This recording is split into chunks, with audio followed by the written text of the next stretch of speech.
जय श्री महाकाल दोस्तों, आज मैं आप लोगों के लिए बहुत ही अच्छी साधना लेकर आया हूँ।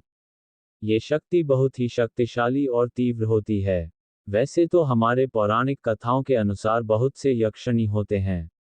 हमारे धरती के वायुमंडल के आसपास ऐसी कई शक्तियां हैं, जो आज कलयुग में भी हमारे सबसे पास पाए जाते हैं और जल्दी सिद्ध की जा सकती है।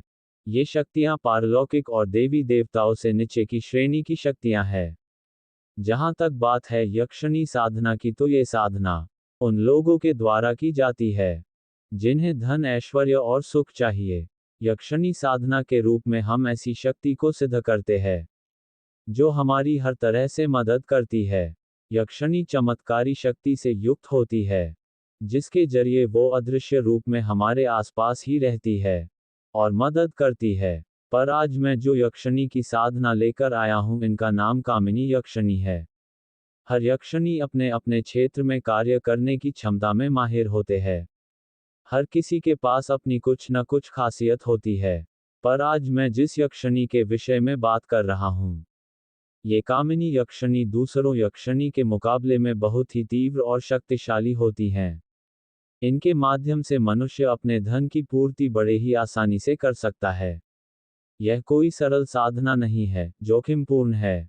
यक्षिणी साधना करने से पहले हम ये जान लेते हैं कि वास्तव में ये होते क्या है।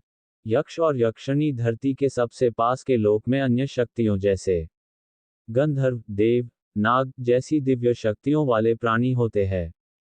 चूंकि कलयुग के प्रभाव और मंत्र कीलन से ज्यादातर मंत्र गुप्त हो चुके हैं और शक्तियां हम तक पहुंच नहीं पा रही है, ऐसे में यक्षिणी साधना करना साधक को बेहतर परिणाम दे सकता है। साधक इसे प्रेमिका स्वरूप में सबसे ज्यादा सिद्ध करने की कामना रखते हैं, जो कि उनके पतन का कारण भी बन जाती है। यक्षिणी साधना का महत्व एक साधक के जीवन में बिल्कुल वैसे ही जैसे एक गृहस्थ के जीवन में नारी का होता है। यक्षिणी या परी साधना साधक को धन धान्य से भरपूर तो रखती ही है, और साधकों की वासनाओं की भी पूर्ति करती है। यही वजह है कि बहुत से लोग यक्षिणी साधना के पीछे पागल रहते हैं। साधक को भोग और वासना द्वारा भटकाने का प्रयास किया जाता है। साधक को मायावी दृश्य द्वारा डराने का भी प्रयास किया जा सकता है। इसी वजह से साधक उनसे फायदे से ज्यादा नुकसान की ओर जाता है और अंत में उन्हीं मृत्यु निश्चित रूप से तय होती है। इसलिए साधक के लिए कुछ नियम होते हैं जिनका कड़ाई से पालन करना अति आवश्यक है। हमेशा कम समय में फायदा देने वाली शक्ति की पूजा के चक्कर से बचे। एकाग्रचित से यक्षिणी का ध्यान करना। वैसे तो यक्षिणी की कोई मूर्त नहीं है।